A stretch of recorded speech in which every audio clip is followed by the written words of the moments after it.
Hello everyone, and welcome back to our Attack on Titan reaction series. In the last episode, after so many sacrifices, the scouts finally got to the basement. But turns out that the key Eren has been carrying all this time was not needed to open the door. Instead, they used it to find something that Grisha was hiding inside his lab. There were 3 books, one of which had a picture inside of it. It looks like the books tell Grisha's whole story before coming to the walls, which began the day he learned the truth about the war, when he was just a child. So, I will leave you now with the girls, and as always, if you enjoyed this video, remember to hit the like button and subscribe if you're new. See you later.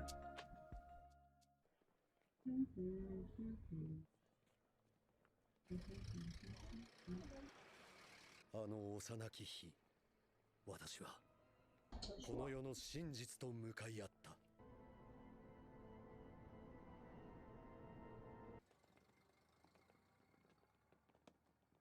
どけよ、ドブネズミ。エルディア人め、こんなところをうろちょろと。兄さん、あの土手の向こうだ。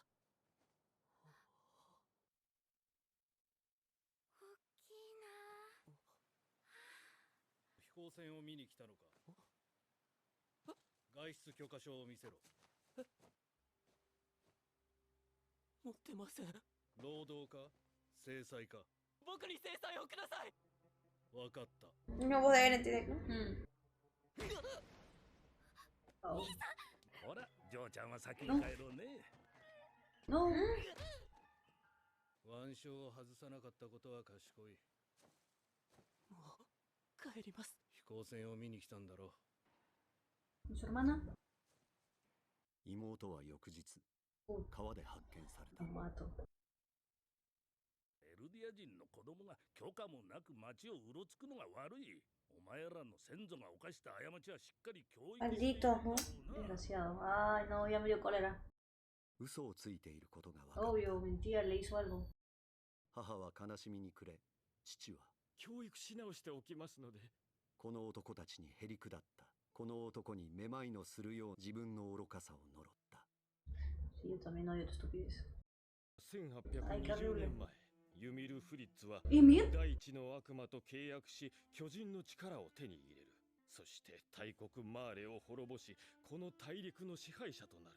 1700年続いた。だが、かつての大国内部工作を挑み、三重の壁を築き、国民と共にそこへ逃げ込んだ。失った直後の父親にしては饒舌だった。あの男は嘘をついてた。あの男がフェイを黙れに走り民族浄化を。俺もフェイもそんなことしてない。父さんと母さんと楽園に行きたいのか。フェイと同じ目に合わせないでくれ。わかった。私は無知で愚かで、世界は理不尽で狂っている。私が己の道を見つけたのは18の時。これは同胞の証です。マーレ当局の男に殺された。詳しい話をお聞かせしましょう。そんなことが。心に誓った。本当の悪魔はどちらか教えてやる。正しかったのだ。マーレ政府の内通者はフクロウと呼ばれ、巨人の力に目覚め、荒れ地を耕し、道を作り。Pero dijo que hizo pacto con él. よくこの古語が読めたな。いや、でもなぜ真実が分かった。なぜなら俺は始祖ユミルを信じている。どうしよう、フクロウが人を使わしたぞ。私はダイナ・フリッツと申します。王家の血を引くものです。王家だけが持つ巨人の情報を。間違いない。王が壁の中に持ち去った始祖の巨人。当時の王は巨人大戦時役目を放棄し、辺境の島に都を移したのです。戦おう。巨人をお納めするのだ。エルディアの誇りを取り戻すのだ。Ella es la chica de la foto. 翌年、 ¿Sí? 私たちは結 ¿Ya 婚 ves? し、男子を授かった。Ajá, eso no era Eren. 名はジーク。¡Sí! ¿El mono? ¡El mono! ¡Es hermano de Eren! ¡Ah! Por eso se parece a Grisha, pero era rubio. Claro.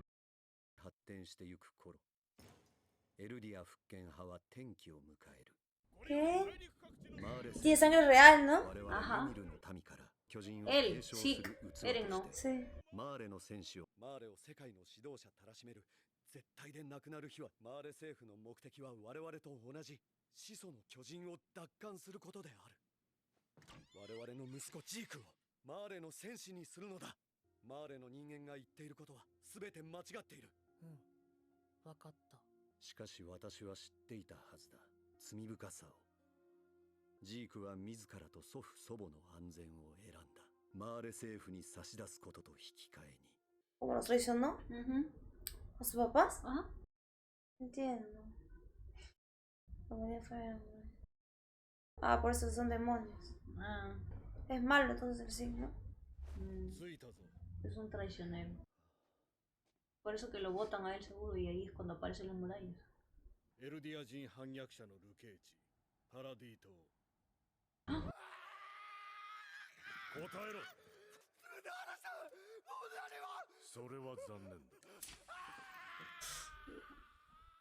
Ay, qué feo.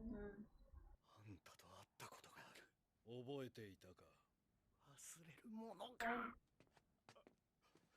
クライス、なんでジークが俺たちを密告するんだ。お前の息子だろ。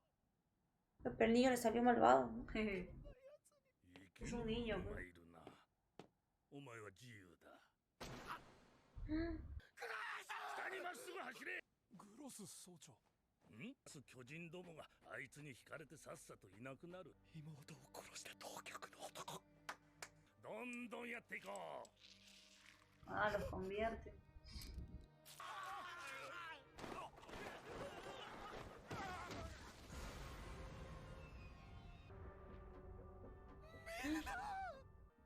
¿Y por qué no lo convirtieron? Ahorita lo van a convertir. お、次は女か。もう大変悪魔の血じゃなきゃな。ダイナ。あなた。体は王か。黙れ。まさかこいつがもみ消したのか。どんな姿になっても巨人同士でよろしくやってろ。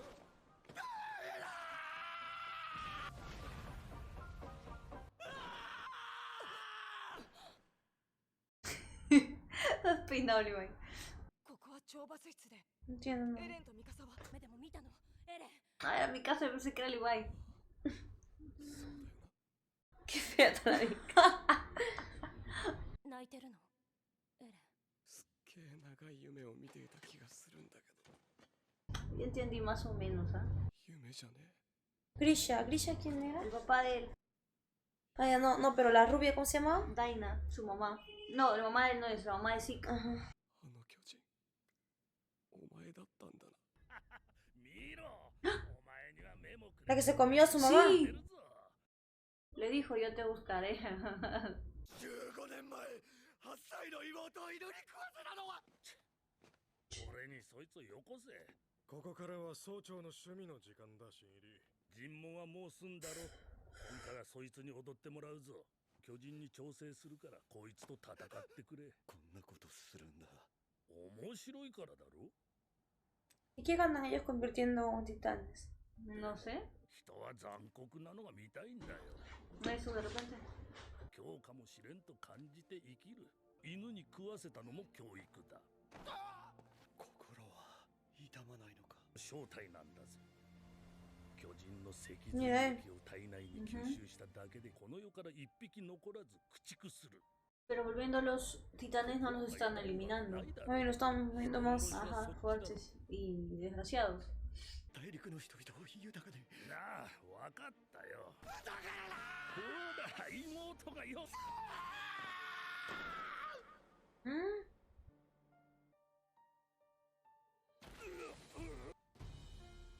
Ay, qué feo. これが面白いと思うか。俺がフクロウだ。 ¿Quién era el búho? El espía.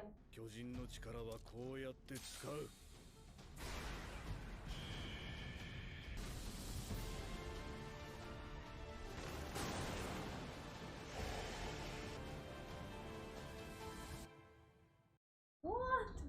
Ah, su madre, que creo esto está quemadazo, porque ya me confundí. Yo también ya volé ya. No entiendo O sea, nada. entendí. No pueden hacer la explicación más fácil. Che, ya se me hizo bolas todo, ya. Sí, también. El búho, ¿qué miércoles tiene que ver el búho ahí? Es que el búho es el espía el que les decía, pues todo. Ahora no entiendo nada peor. ¿Por qué lo convierten a la... Y esta de la realeza, ¿no? Qué raro, ¿por qué? ¿Por qué la votaron? ¿Por qué era la última? Si es la última, entonces... Ah. ¿Y por qué no se convirtió en algo especial, supuestamente? Ay, no sé. Pero sí me pareció lo caso que cuando se convirtió Daina en titán se fue y se comió a la nueva esposa de Grisha. Ah, no. Desgraciada. Hoy, ¿verdad, no? Grisha の過去から明かされた巨人の能力づけた男たちの思いはエレンへと受け継がれる。次回進撃の巨人。 Hello guys and welcome back. Let's talk about episode 57 of Attack on Titan. We start the episode right where the last one ended. Grisha and Faye left the walls and they found a city that looks much nicer than the place where they live. The people here don't have to wear any armband, but they look at them disgusted and they are very aggressive with them. Then they finally find the airship, but they could only enjoy it for a few seconds. Some soldiers ask them if they have an exit permit, and since they don't, they have to be punished. Grisha takes her sister's punishment, thinking that he can save her that way, but the next day her dead body was found in the river. One of the soldiers explains that they didn't see anything and that it was the kid's fault for roaming the city without a permit, so they should educate their son properly. Then Grisha's father reads the whole story of the Titans to his son. Everything in that story makes them look like an evil race that comes from a girl named Ymir Fritz, who made a pact with the devil to get the power of the Titans and create the Eldian Empire, and the nation of Marley like the heroes of the war for defeating them. That is why they live in those interment zones, caged and paying for the sins of their ancestors. Grisha is filled with anger, but after a while he decides to shut up and don't cause any more problems to his parents. Grisha grows up to become a doctor just like his father. One day, one of his patients tells him that he knows what happened to his sister. The soldier lied to Grisha's parents. The truth is that he made his son's dogs eat Faye alive. So Grisha decides to join the Restorationists, whose goal is to bring back the Eldian Empire. They had an informant in the Marley government called the Owl, who helped them without ever showing himself. The Restorationists are very committed, because they believe the founder, Ymir Fritz, used the power of the Titans to help humanity, and they see themselves as the chosen children of God. One day, they meet a member of the royal family, Dinah Fritz, who had a lot of information about the history of the Titans. She tells them that the king left with the power of the founding Titan, and that is why they lost the war against Marley. So their goal is to take back that power, to have a member of the royal family inherit it and defeat Marley. And 1 year later, Grisha and Dinah marry and have a son, who they name Zeke. Many years later, Marley starts an operation to steal the power of the founding Titan. So the Restorationists decide to have Zeke become a Marley warrior to get that power before them. But in the end, Zeke turns in his parents to Marley and all the restorationists are taken to Paradise to be transformed into Titans.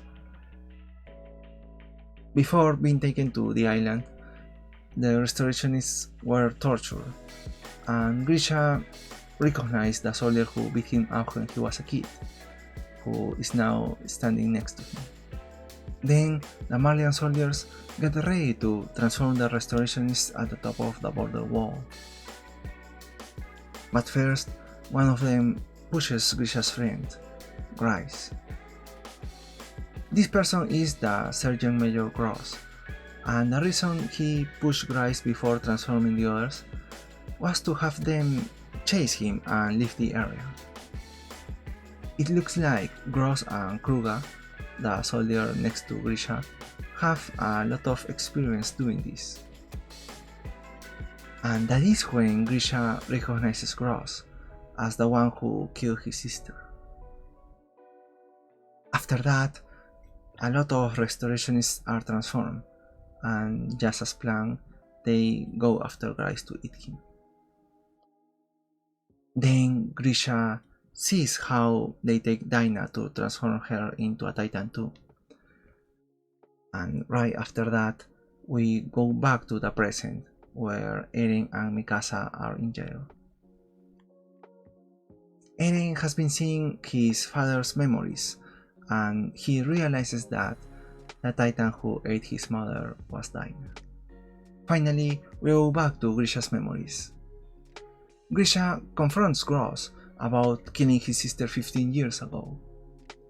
So he tells Grisha that his friend will be transformed into a Titan and he will have to fight him. He says that he finds interesting watching this kind of cruelty. And while transforming Grisha's friend, he explains that the reason he had his son's dogs eat Grisha's sister was to educate them. He tells Grisha that everyone wants to wipe out the audience, and he proceeds to push him. But suddenly, Kruga pulls Grisha to save him, and instead he pushes Gross.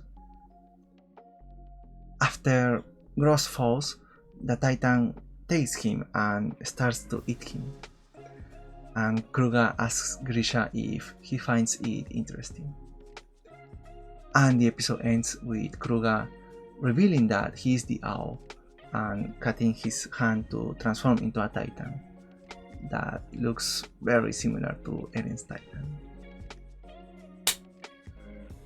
Now, as always, there are some details in this episode that I would like to talk about. From the beginning of the episode, it's clear that the Marlians hate the audience. But going that far to even kill a little kid was just too horrible. Still, unlike Grisha, who was filled with anger, and his mom, who was heartbroken, his father didn't seem that affected. But the thing is that he had no choice if he wanted to save the rest of his family. What they did to his daughter is the worst thing a father can experience, and it wasn't until Eren met him at Marley that we were able to see his true feelings. He acted calm in front of the Marlian soldiers, but the truth is that he was devastated, which shows how cruel and sick it is to live in the internment zones for the audience. This episode had a lot of history and information to process. Although it's interesting that the whole history of the Titans was already shown in the third ending. Besides that, there are a few details that seem a bit weird. The Marlians say that the audience did an ethnic cleansing for 1700 years. But if that was true, everyone would have alien blood by this point, especially in the continent. Then, the restorationists claim that Ymir used the power of the Titans to help the people and improve their lives. But Grisha and the others were not able to read that ancient language. They just chose to believe that. But even if what they claim is true, still, Ymir was just one person. That doesn't mean that the next generations follow her ideas. There must have existed people who used the power of the Titans for good, but also people who abused that power. In the end, both versions can have truths and lies. It's up to each person to choose what to believe in, because they can't really prove anything. One quick detail, it's kind of sad to think about it, but the plan of the restorationists was never going to work, because if Zeke had inherited the founding Titan, he would have been controlled by Karl Fritz. The thing is that the restorationists didn't know about the Bow Renouncing War. I'm not sure if Marley already knew about it, but if they did, it wasn't something that they would just share with everyone. Just like in the last episode, we got to see Tom Saba in this one. It looks like he and Grisha knew each other. Maybe Grisha's father was his doctor and that's how he knew them. I can't tell if they were close, but he definitely separated from the Eldians after he fell in love with a Marlian. I wonder how far he went to hide the fact that he was an Eldian. Is it possible that he got involved with the restorationists to learn how to fake his blood tests? Or maybe he just hid his armband and that was it. I don't know, but I think it would be interesting if he at some point got involved with them. Also, he was next to Zeke when he turned in his parents. Back then, I thought that he was his uncle or maybe a close friend of Grisha's parents. But now we know that he was the Beast Titan and he actually influenced Zeke to make this decision. The scene where all the restorationists are transformed into Titans is really interesting. Besides the fact that some of those Titans show up in Season 1. All the guys were transformed together, but their sizes were different. I assume they used the Titan fluids from different Titans, but they saved the fluid from the female Titan for women. In this case, just Dinah, and that is why she was transformed later. Of course, they would never use the fluid from the Colossal Titan. But they always knew what they were using. That is why Gross knew that guy was going to transform into a small Titan. I used to think that it was more about the amount of fluid that they used for each person. Although there must be something different when they use the gas or the wine, because they only use 6 spinal fluid and still they get different sizes of Titans. Finally, a few quick details. The guy who was eaten by the Titans, Grisha, was a relative of Cole and Falco. I can't imagine them secretly working with the restorationists, but I think that at some point this relation could become relevant. Also, I truly believe that Dinah had some control over her Titan. That is why she ignored Bertolt and went straight to Grisha's home. And later she found his son, who had already eaten him. So, in a way, he was living inside of Eren. She really meant it when she said that she would find him. And now that scene reminds me of the one where Zeke promises to Tom Saba that he will remember him, even as a pure Titan. I really think that people with royal blood can have some control over their Titans. And the last detail, I think it's funny that this Sergeant Major is named Gross, considering that he's kind of short, and Gross actually means tall in German. No way, that was just an accident. So, that's it for this video, guys. I hope you enjoyed it, and if you did, remember to hit the like button and see you in the next one. Bye bye.